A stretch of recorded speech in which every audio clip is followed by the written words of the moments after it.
द्वापर के नहीं थे, यही कलयुग के थे। कड़प सतयुग, त्रेता और द्वापर के नहीं थे, यही कलयुग के थे। मीरा, कर्मा, नामदेव, ध्रुव, प्रहलाद, ये आदि कादि के जितने भी क्रम है, भले हम ध्रुव और प्रहलाद को माने आगे के चरित्र में, पर मीरा, कर्मा, नामदेव, तुकाराम, रामकृष्ण परमहंस जी, चैतन्य महाप्रभु जी, श्रीमद वल्लभाचार्य जी, श्रीमद रामानुजाचार्य जी, श्री निम्बाकाचार्य जी, हम जितने हमारे श्री शंकराचार्य आदि कादि के जितने भी साधु सन्यासी तपस्वी साधक उपासक जो हुए, यही तो कलिकाल में हुए। दूसरे कहाँ अधिक, कहाँ दूर हुए।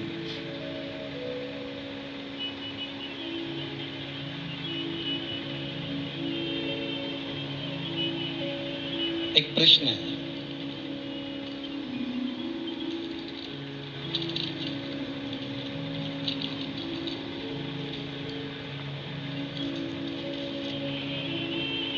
के शर्मा भरद्वाज जी,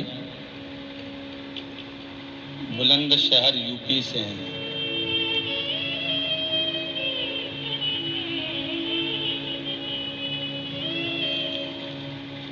हमारे यहाँ पर शिवलिंग है, पर केवल लिंग रूप में ही है।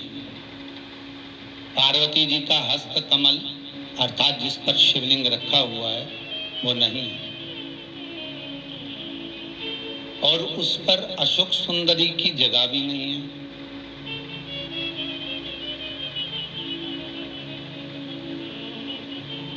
घर पर पूरा स्थायी शिवलिंग है। क्या उपाय कर सकते हैं? देखिए भाई, शिवलिंग शिवलिंग है।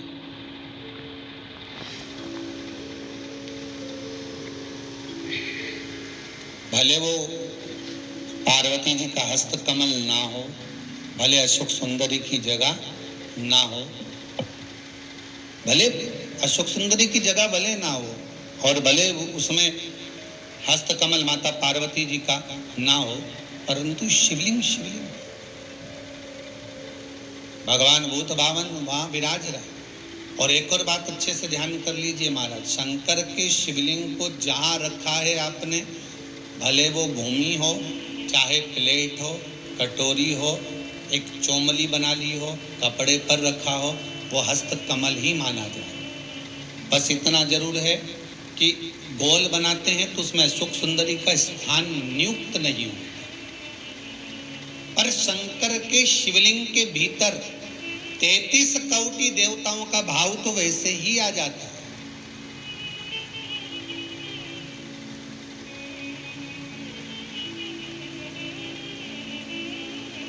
किसी ने एक प्रश्न किया, गुरुजी आप बताते हो कि कमर दुखे, हाथ पैर दुखे, पांव दुख रहे हो, कमर दुख रही हो, पीठ दुख रही हो, सिर दर्द हो रहा हो, तो शंकर जी के मंदिर में जाकर शंकर जी की शिवलिंग की बेलपत्र उठाकर शंकर जी के शिवलिंग को देखकर चबा चबा कर खाना है। तो हम ऐसे बेलपत्र खा लें तो घर पर ले जाकर शिवलिंग देखकर क्यों? तो शास्त्र कहता है कि उसके प्रतिबिंब से, उस शिवलिंग के स्वरूप से जो किरण निकलती है, उस किरण से ही तो हमें रोग मिटाना है।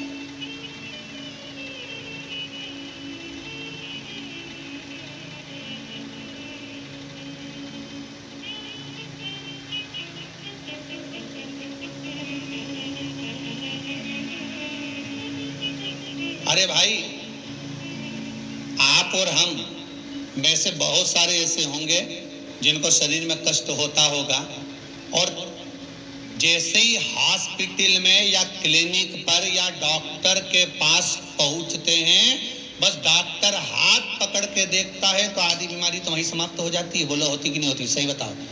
आप लोग तो गए होंगे, हम भी गए होंगे, सत्य बोलना। बस डॉक्टर ने हाथ पकड़ा, बीपी, हालांकि तुम्हें भी मालूम है बीपी में भी कहीं नहीं है, फालतू की बात। और 25 बार तो शुगर चेक करा लेना, शुगर ना ऊंची जाए ना नीची जाए, क्योंकि तू भी शुगर से बढ़कर है। तो अपन भी तो हृदय से मीठा बोलते हैं, तो अपन कम तो वो सब जांच करा ली, कहीं नहीं निकला, तो कहीं माताएं आके के बोलती है गुरुजी हमने खूब जांच कराई रे महाराज, कहीं नहीं निकले, पर समझ में नहीं आया, उसके बाद भी पांव दुखे। अर्थात डॉक्टर के पास जाते हैं तो आधी बीमारी तो यही समाप्त हो जाती है, डॉक्टर के पास पहुंचते से बीमारी समाप्त हो जाती है। तो आखिर कारण क्या है कि शंकर का शिवलिंग का दर्शन करें और फिर बेलपत्र को खाएं। अर्थात शिव के शिवलिंग स्वरूप में से जो किरण निकलती है उसका स्वरूप, उसका आनंद हमारे रोग को वैसे ही हरण कर लेता, हमारे रोग को वैसे ही समाप्त कर देता।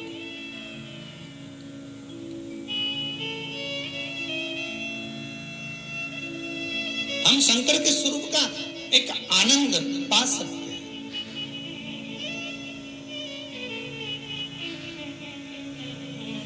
चलो जाने दो, एक और सरल भाषा से समझो। किसी मंदिर में, ये कभी तुमने किसी पुराण में लिखा कि राम जी के मंदिर में जाके एक लोटा पानी चढ़ाओ, कन्हैया जी के मंदिर में चढ़ाओ, माता जी के मंदिर में, भैरव जी के मंदिर में, हनुमान जी के मंदिर में 33 कोटि देवता का कहीं नहीं लिखा कि एक लोटा पानी चढ़ाओ, पर पुराण में लिखा शंकर के मंदिर में जाओ तो एक लोटा पानी चढ़ाओ, शिवलिंग पर जल चढ़ाओ, गंगा जल चढ़ाओ, जल चढ़ाओ, पर चढ़ाओ जरूर। क्यों लिखा, कारण क्या था?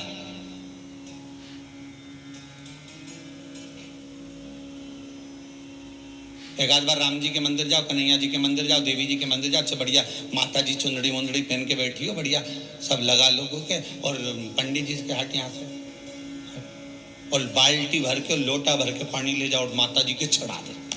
फिर देख, फिर पंडित के जो माता है उसके देख, अभी तो तूने माता जी के चढ़ाया था, अब माता जी तेरे पे चढ़ेगी, अब हम देख।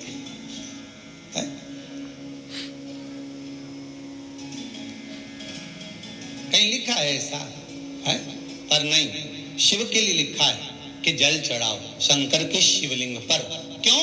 उसका कारण है, जब हम जल चढ़ाने के लिए जाएंगे तो शंकर भगवान पर जब जल चढ़ेगा तो उस जल का स्पर्श हमारे हाथ से शिवलिंग का होगा तो उससे हमारा कल्याण अपने आप हो जाएगा, क्योंकि सारे आनंद चरण, सारे देवताओं का एक तेजपुंज उस शंकर के स्वरूप में विराजमान है। कहते हैं जब संपूर्ण सृष्टि खंड नष्ट करने का जब समय आता है, भगवान शंकर काय के देवता, संहार के देवता।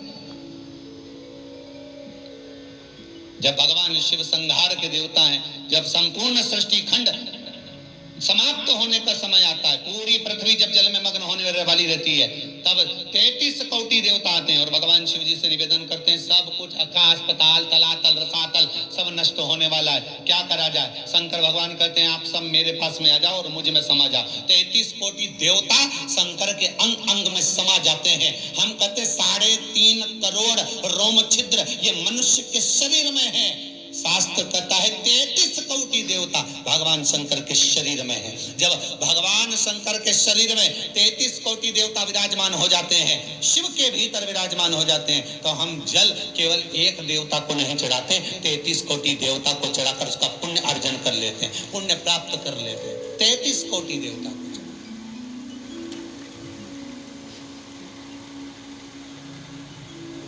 जैसे नीम के वृक्ष में 64 योगनियां होती हैं, देवियां होती हैं, इसलिए आज भी हमारे विधान है, आज भी विधान है कि किसी को बहुत तेज बुखार आ रहा है, बहुत तेज बुखार, महाराज एक लोटा पानी लो, उसमें नीम की, कड़वी नीम की डाल दो और डालने के बाद बच्चे पे से जिस पे बुखार आ रहा है उसको 7 बार उतारो और ले जाकर नीम के पेड़ में डाल दो और उस नीम की जो झाड़ है जो पानी के अंदर पड़ी थी उसका जल उस बुखार वाले व्यक्ति पे छींट दीजिए। 15 से 20 मिनट में बुखार नीचे समाप्त। देवियां अपना भाग ग्रहण कर लेती, देवियां भाग को प्राप्त। वो तो अब इन सारे वृक्षों की जो महत्वता है, चाहे नीम हो, बेलपत्र हो, शमी पत्र हो, महाराज रुद्राक्ष हो, इनकी जो महत्वताएं हैं, लोगों ने अपनी महत्वता दिखाने के चक्कर में इन सबको छुपा दिया। वो तो ये शिव महापुराण को वेद व्यास जी ने लिखा, इसमें सारा वर्णन कर दिया कि कौन से वृक्ष से हम क्या क्या फल प्राप्त कर सकते हैं। एक स्कंद पुराण, शिव पुराण, लिंग पुराण और नर्मदा पुराण, ये पुराण शंकर से ऐसी जुड़ गई जिससे हम प्राप्त कर सकते हैं। जिससे हम ग्रहण कर सकें।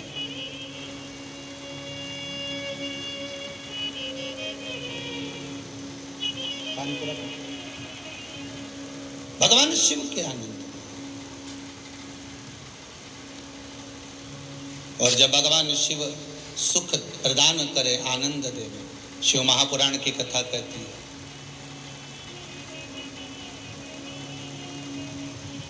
हम भी भले शिवलिंग साथ में लेकर ना चले, अहिल्याबाई जैसे, हम भले शिवलिंग को पल्लू में बांधकर ना चले, पर शिव महापुराण की कथा कहती है हम शंकर का अनुमोदन कर कर तो चल सकते हैं। हम शंकर का स्मरण कर कर तो चल सकते हैं।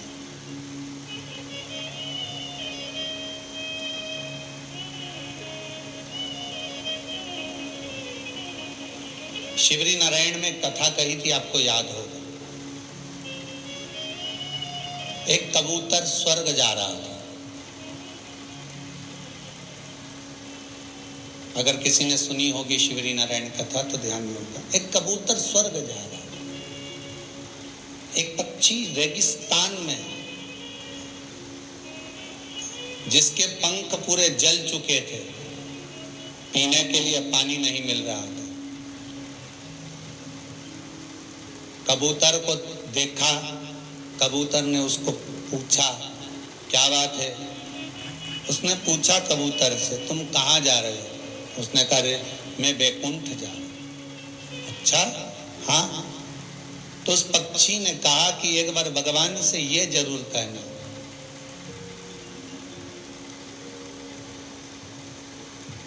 एक बार भगवान से ये निवेदन जरूर करना मेरी ओर से कि मैंने कौन सा पाप करा जो मुझे रेगिस्तान में पटका, पंख जल गए, पानी पीने को नहीं मिल रहा, अन्न खाने को नहीं मिल रहा, तिनका मात्र प्राप्त नहीं हो रहा।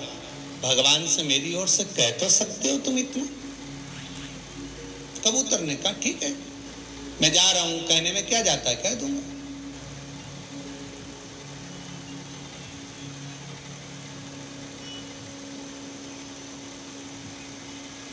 कहने में जाता क्या है, वो को कहने में कुछ नहीं जाता, मैं कह दूंगा।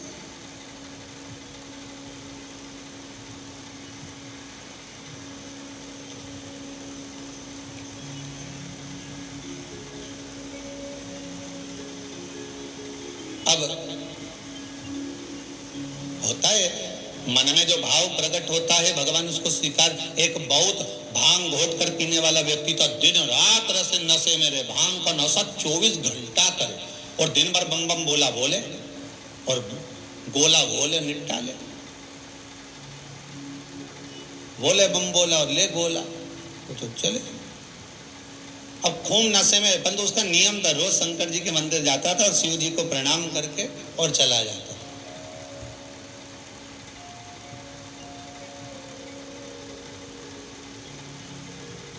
अब आज इतना नशे में हो गया कि शंकर जी के मंदिर की जगह गणेश जी के मंदिर पहुंच गया।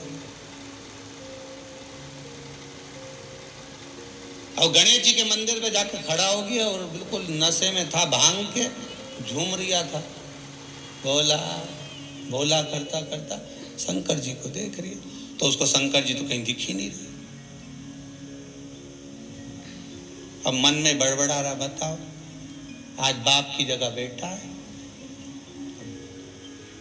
अब उसको ये नहीं मालूम कि शंकर की जगह गणेश जी का मंदिर है, आज बाप की जगह बेटा है। अब बहुत देर तक सोचता रही अब करूं क्या। उसने इंतजार भी करा कि शंकर जी आएंगे, मंदिर चेंज हो जाएगा, फिर नीरी आ गया। तब उसने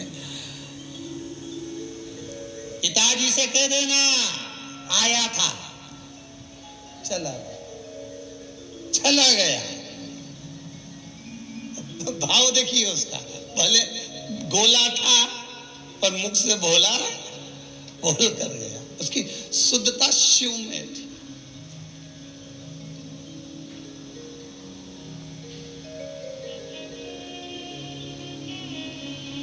हम कहते हैं हम नशा नहीं करना, करना भी नहीं चाहिए। पर सत्संग का, शिव महापुराण का एक नशा हमारे जीवन में भी ऐसा होना चाहिए कि तुझ में रब दिखता है, यारा मैं क्या करूं, हर एक में शिव नजर आ जाए। वो नशा हमारी बुद्धि चित्त में हो। और है ऐसा नहीं कि नहीं है। कई लोग टीवी खोलते हैं तो यही देखते हैं कब शिव पुराण आ रही है, जरा देखो, जरा चैनल चेंज करो, कौन सी टीवी पे आ रहा है, अब इस पे आ रहे थे, अब इस पे आ रहा है, अब देखो जरा कौन से पे, तो चेंज कर करके देखते रहते, कितनी बजे कितनी पल। पड़ोसन को फोन लगाएंगे, कोई आया क्या सियोर वाला महाराज का कोई समाचार, देख दे जरा, है कोई अच्छी कोई क्लिपिंग आई है तो हमें भेज देना। एक एक व्यक्ति 50-50 60 ग्रुप में भेजे, जरा देख तो जरा कोई अच्छी बात आई हो तो जरा भेज जरा। अब भगत शिव का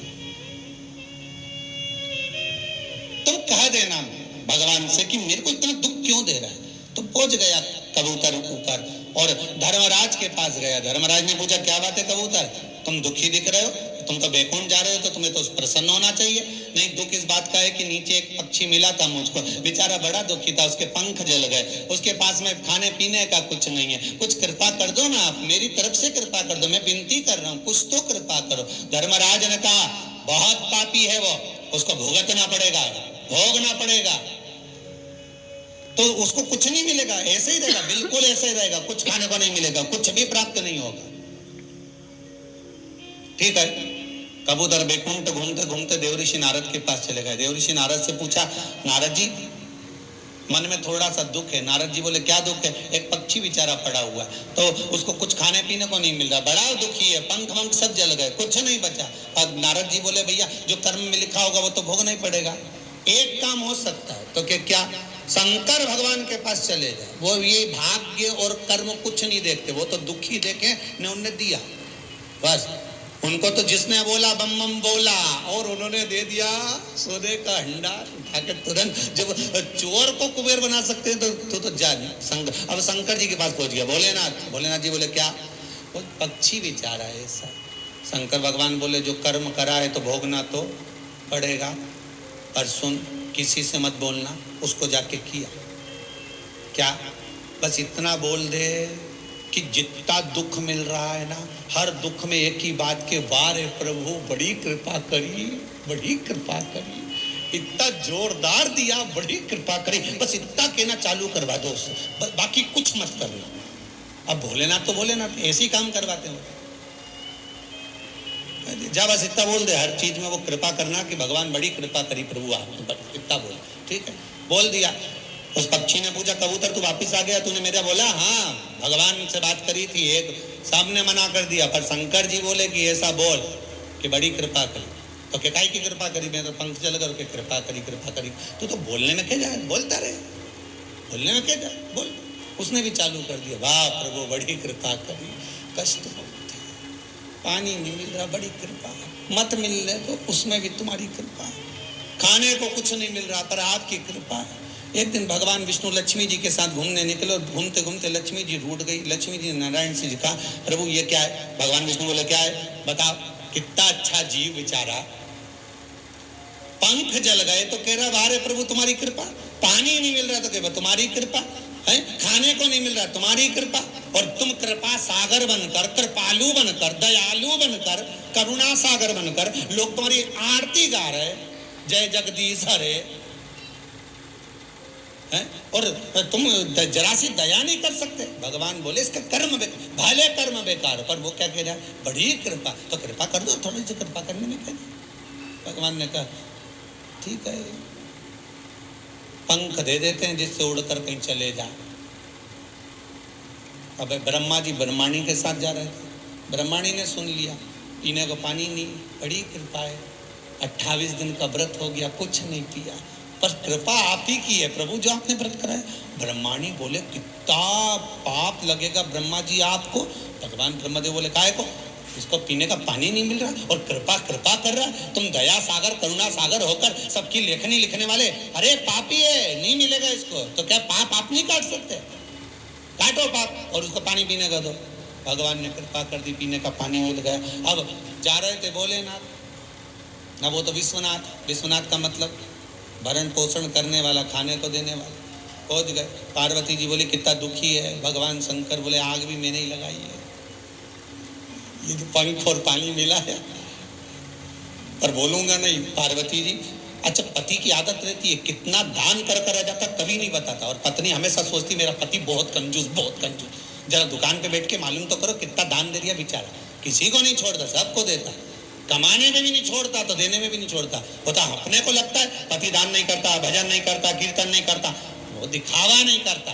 तुम्हारे जैसे 4 घंटे तक अगरबत्ती लेके बैठ गई, उसको दिखावा नहीं आता, वो तो बस अपनी मर्जी से जो पढ़ना पढ़ लेता है, मन से जाप कर लेता है, स्मरण कर लेता है, भजन कर लेता है, दिखावा नहीं करता, उसको कुछ नहीं आता, फालतू की बात है। बेटा बेटी के ब्याह में देखना तुम, माँ कहती है सब चीज जमा के रखो, जमा के, मंगलसूत्र मां रखो, हार मां रखो, पाटली मां रखो, और वो चप्पल इधर रखो। जब वो बहू को चढ़ावा चढ़ता है ना, या लड़की को कुछ देते तो सब दिखावा कर कर, और पिताजी कहते रखा ही है ना, डब्बा बंद रखा तो खोलो तो सबको दिखना चाहिए। अब पत्नी मैं शादी में भी न करे, खोलो खोलो, और वो पति के लग दिया ना, सबको मालूम है अपन ने दिया, उसमें क्या नहीं सबको। और कई नाम लिखो अलमारी पे, भैरूलाल, गणपत लाल, हरि किशन, श्रीधर, वेणुधर, राम गोपाल, पांडे, तब पूरा इतना बड़ा नाम लिखा अलमारी पे, ऐसा लगा जैसे पूरी धर्मशाला दान करी, पूरी लिखा।